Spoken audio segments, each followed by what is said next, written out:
Welcome back to another episode of the DNC Reviews podcast. I'm Arjun, as you know. Today we have the whole team back together. Ronan's here per usual. Seung is here per usual. And today we're going to be doing another Throwback album review, this time to a pretty controversial, I'd say controversial. It is Because the Internet by Childish Gambino. Go. Rainbows, sunshine. Released in 2013. It is 19 songs, almost an hour long, with lots of fun little transitional tracks, and it is a concept album. Some may say it's the god of all concept albums, the concept album that rules over all other concept albums. And yeah, we're just going to talk about it, go over favorite, least favorite tracks, talk about the concept itself, and then we're going to give it a nice fat rating at the end. I could start. Favorites: Crawl, Worst Guys. I really like Playing Around Before the Party Starts. Earn. My least favorite, probably World Star. Just because it's a troll song. It's like, how am I supposed to bump to that? I'd agree with most of those picks. I really like Crawl. I actually do like World Star. I think it's like a really funny track for some reason. Like it's super like meta, especially considering like the concept. The Worst Guys, obviously Chance actually kills it for once, you know, especially with all the backlash he's been receiving lately. It's nice to look back on a nice Chance verse. Telegraph Ave, Oakland, I just think it's a banger. Smooth vocals, nice synths. Sweatpants, 3005, I mean, classic, iconic, come on. And then Flight of the Navigator is another favorite track. Least favorite, maybe the last track, Life the Biggest Troll. I don't know why, I just didn't really, like, it didn't really hit as hard, especially like when you're trying to close a concept album that's as dense as this is. I just don't think it really did the job. I think it's pretty similar. My favorites were Crawl, Sweatpants, Pink Toes, and What Kind of Love. Nice. Yeah, I would say my least favorite is World Star. Yeah. Couldn't really choose one, to be honest. I think it ended well. Like, it did its purpose. Because it's supposed to be a troll song. I was so confused when I was listening to the song. But yeah, let's talk about the screenplay, the concept as a whole. So, for those who don't know, along with this album, like 10 days or a week before it dropped, Donald Glover released a screenplay that was 72 pages long that sort of went along with each of the songs. For every scene or for every change of an act or for every transition, he instructs you to play a specific song for each scene to be in the background or like go with it, which is sort of cool. Yeah, it's a really strange like story arc. Yeah. I read a YouTube comment. It was like saying, honestly, the story's a bit ahead of the time because it's about like an internet troll. I don't think a lot of those existed back in the day compared to now. Like when you think about the story of the boy, who the character is called, like he does some really kind of messed up stuff just to like remain internet famous or like retain his like popularity on the internet or on Twitter. When you think about the actual screenplay itself, like we're gonna get to the actual music, but for right now let's just stick to the concept. Yeah. Like you think about the idea of like Roscoe's wetsuit, like he sees it on billboards, on signs around him, people ask him about it, people are talking about it, but no one, like we never really get the satisfaction of knowing what it is or what the significance of this wetsuit, or even if it is a wetsuit, or what exactly it entails. And at the end we still never know. This obviously is like a metaphor for something else. I definitely feel like Roscoe's wetsuit represents how quickly something can rise without people really questioning it. You can see a lot of parallels between Aiden Ross and the boy's character. Not to say a ton of bad stuff about Aiden. I actually like some of his content, but I'm saying that he's definitely a product of how people, like how his followers react to him, and him going viral is a perfect example of someone sort of putting on a mask in order to get the views, right? Yeah, it's, to sum it up, it's like trolls trying to portray this fake lifestyle, like trolling this fake lifestyle to others, which turns them into trolls, which turn others into trolls. Like it's just a whole system of trolling, basically. I'm sorry, I'm like going in a ton of different directions, but the transitional tracks on this album are really good. Starting from track 1, The Library, which is literally like a 6 to 7 second track. Like it sounds like opening like a browser, right? Or starting a movie, or like putting a disc in and like watching it like whir up. And I don't know. I think it's super cool. And it, like, we talk about how it's important to have seamless transitions.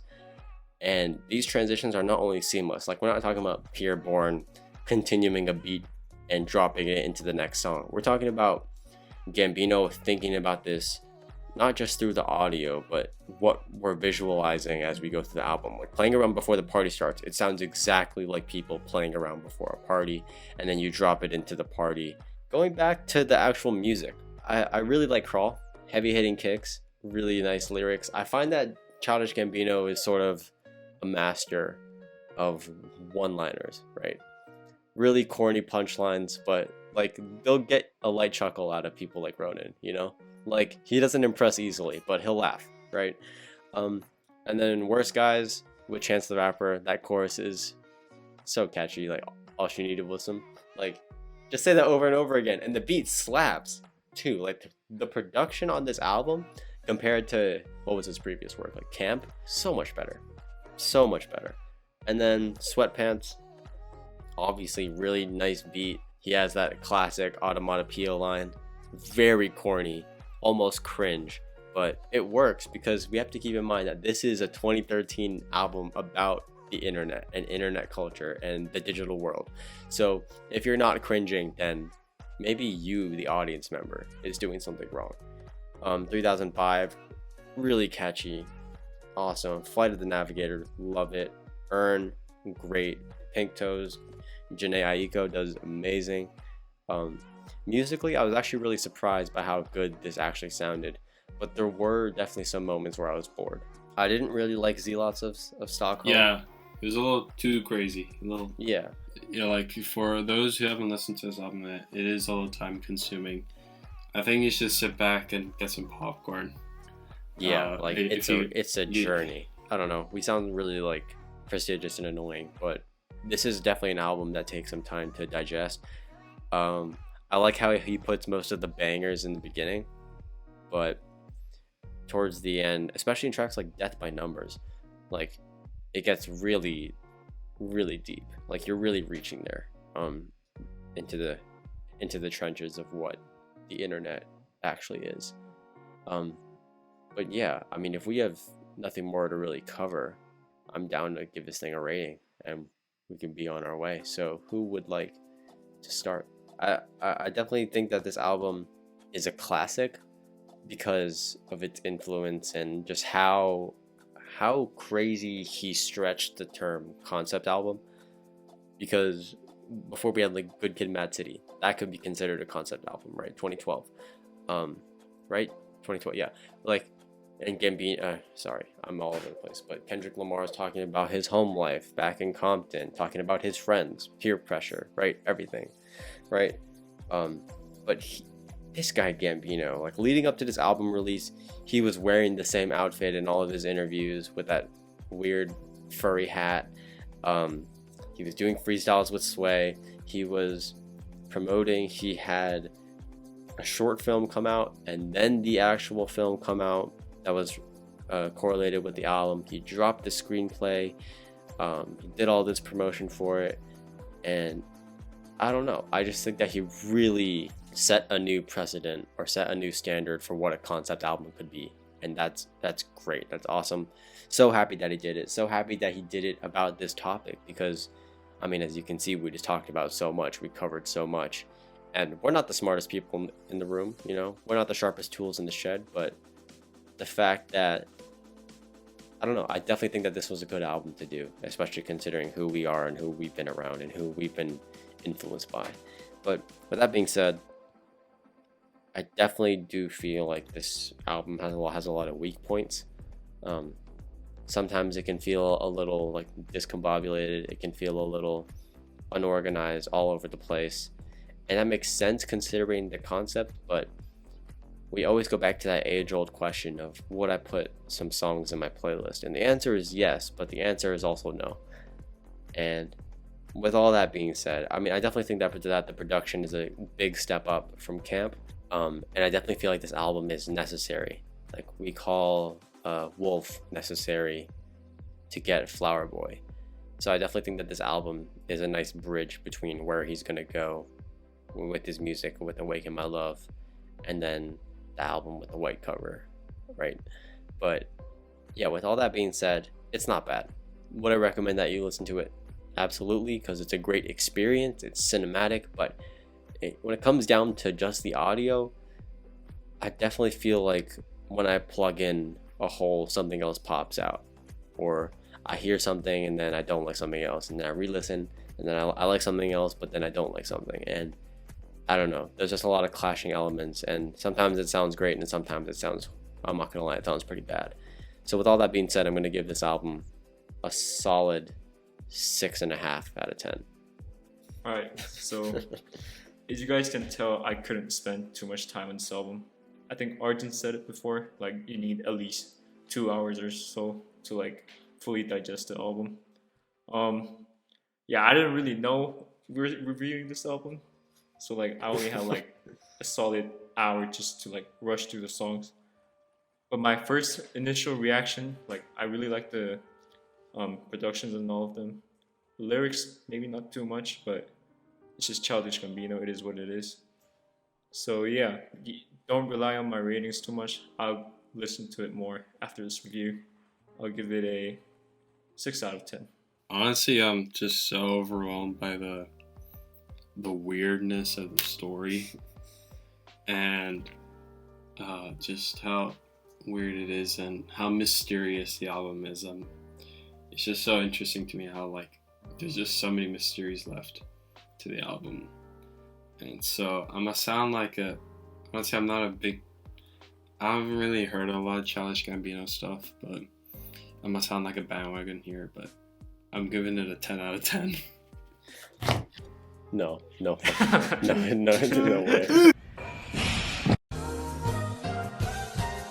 I think I'll give it a 10 out of 10. Why? Why?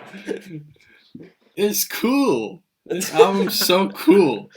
Like, oh, whatever about like, the concept is just so, it just overwhelms the sound itself that I don't care about the sound. I don't think I've ever had an album do that to me, where I don't care about the sound. Like, I'm listening to music, and I'm not caring about the sound. Wait, so your 10s are what? Because the internet, Atrocity Exhibition, Mad Villainy? Yeah. Alright, that's all I gotta say. Interesting. I mean, Yeah. yeah, very interesting. I was not expecting that. But yes, there you have it. Because the internet, Childish Gambino, the review is almost over. But first, we must say we are everywhere. We are on YouTube, Spotify, Apple Music, Apple Podcasts, wherever you get your podcasts, Amazon, whatever it may be. If we're not there, hit us up. We will get there. We are trying to get 200 subs by 2022. It sounds kind of dumb to say, but we're getting there. And it's almost the 1 year anniversary. We're like a month and a bit away. It's kind of weird to think about. Almost at the 1 year anniversary. Yeah. And I don't know what we're gonna do. We might just make like a compilation video. Yeah. But who knows? We'll do something cool. Do you want to talk about the new song? Oh yeah. It's good. I have a new song dropping. It's pretty exciting because the guy who we talked about last video, when it was me and Ronan talking about the artist, I recommended Cisco. I thought he was cool. And then Cisco saw the video, commented, which is awesome, thanked us. And then I hit him up and then got a feature. So the song is called Jansport, like the backpack, featuring Cisco, produced by the homie Supreme.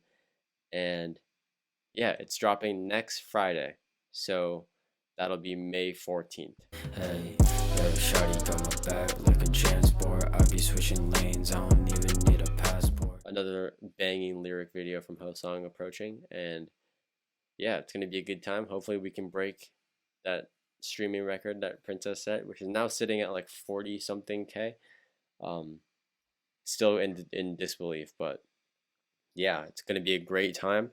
Hopefully with the big feature, we're gonna be able to, I don't know, make some new connections and move up in the world, but we'll see. It's a good song though. It's catchy. In my opinion, it's catchy. But yeah, thanks Ronan for bringing that up so I can promote. Um, but yeah, there you have it.